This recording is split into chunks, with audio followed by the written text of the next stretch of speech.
I went to college. I went and worked out 5 hours a day, and I was working on construction, because in those days in bodybuilding there was no money. I didn't have the money for food supplements or anything, so I had to go to work. So I worked on construction. I went to college. I worked out in the gym, and at night from 8 o'clock at night to 12 midnight, I went to acting class 4 times a week. So I did all of that. There was not one single minute that I wasted.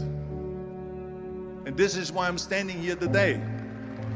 With the age of 20, I went to London and I won the Mr. Universe contest as the youngest Mr. Universe ever. And it was because I had a goal. You see, if you don't have a vision of where you go, and if you don't have a goal where you go, you drift around and you never end up anywhere. 74% hate their job in America. The majority of people don't like what they're doing because they're really not doing it because they didn't have a goal and they followed this goal. They just aimlessly drift around, and then all of a sudden there's a job opening, so they get that job because you have to work. But then when you work, it's a chore. It's work. It's not fun. So if you think about, only a quarter of the people really enjoy what they're doing in life. So people always ask me, when they saw me in the gym in the pumping iron days, they say, why is it that you're working out so hard? 5 hours a day, 6 hours a day, and you have always a smile on your face. The others are working out just as hard as you do, and they look sour in the face. Why is that? And I told people all the time, I said, because to me, I'm shooting for a goal. In front of me is the Mr. Universe title. So every rep that I do gets me closer to accomplishing that goal, to make this goal, this vision, turn into reality. Every single set that I do, every repetition, every weight that I lift will get me a step closer to turn this goal into reality. So I couldn't wait to do another 500-pound squat. I couldn't wait to do another 500-pound bench press. I couldn't wait to do another 2,000 reps of sit-ups. I couldn't wait for the next exercise. So let me tell you something, visualizing your goal and going after it makes it fun. You got to have a purpose no matter what you do in life. You got to have a purpose. And Muhammad Ali worked his butt off. And I saw it firsthand. And I remember that there was a sports writer that was there in the gym when he was working out and he was doing sit-ups. And they asked him, how many sit-ups do you do? And he said, I don't start counting until it hurts. Now think about that. He doesn't start counting his sit-ups until he feels pain. That's when he starts counting. That is working hard. And so you can't get around the hard work. It doesn't matter who it is. Work your ass off. There is no magic pill. There is no magic out there. You cannot get around. You have to work and work and work. Make sure of this and make sure of that and all that stuff. So it's work. And it drives me crazy when people say that they don't have enough time to go to the gym for 45 minutes a day and work out. Or to do something for 45 minutes to an hour a day to improve. If it is physically improve or if it is mentally to improve. Imagine you read 1 hour a day about history. How much you will learn after 365 hours in 1 year. Think about if you study about the history of musicians, of composers, how much you would know. Imagine if you would work on a business, on some business that you want to develop every day for an hour. Imagine how further along you will go and get.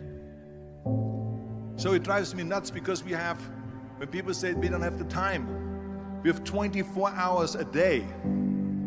We sleep 6 hours a day, so that gives you still 18 hours.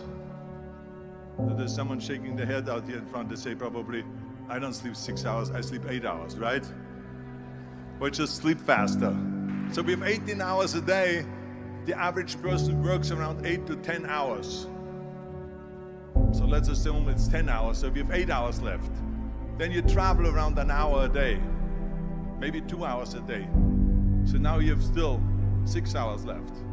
So what do you do with these 6 hours? What do you do with these 6 hours? Then we eat a little bit, then we schmooze a little bit, talk a little bit to people and all that stuff. But you can see how much time there is available if you organize your day. So you got to work hard. I hate plan B. And I tell you why. Because we have so many doubters, as I've said earlier, the no-sayers.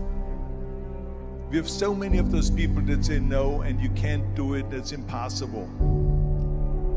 That is okay because we just turn off, as I said earlier, and we listen and we hear the no being a yes. You can't do it, you can do it, and all of that. So that is possible to do that amongst all the negative people around you. But when you start doubting yourself, that's very dangerous.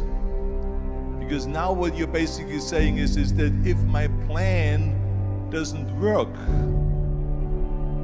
I have a fallback plan, I have a plan B. And that means that you start thinking about plan B, and every thought that you put into plan B, you're taking away now that thought and that energy from plan A.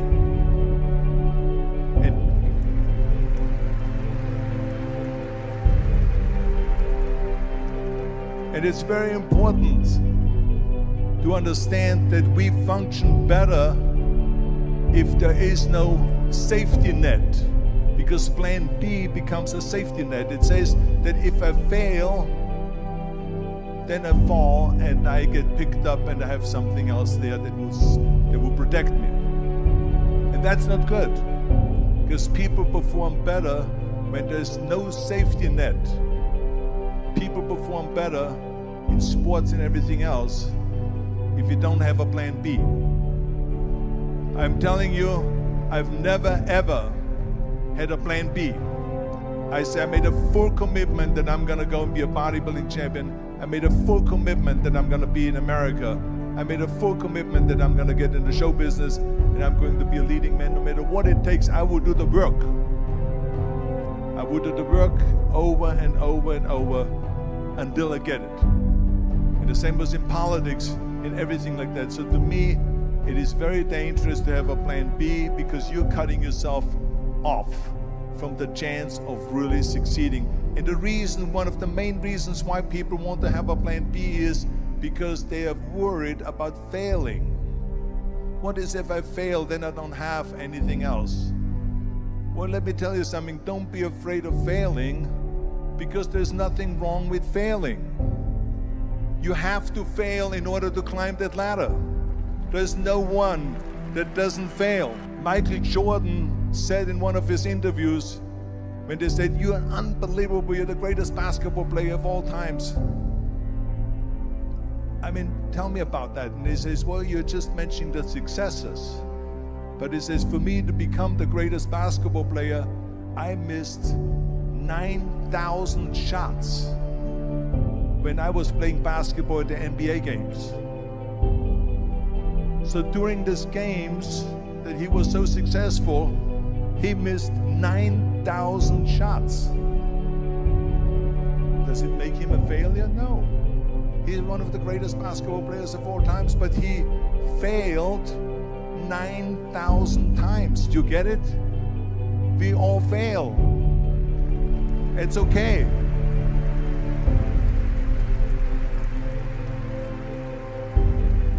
What is not okay is that when you fail, you stay down. Whoever stays down is a loser.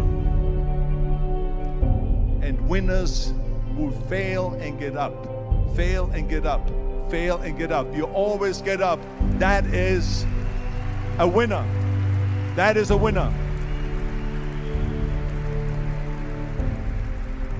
I failed in bodybuilding. I lost bodybuilding competitions.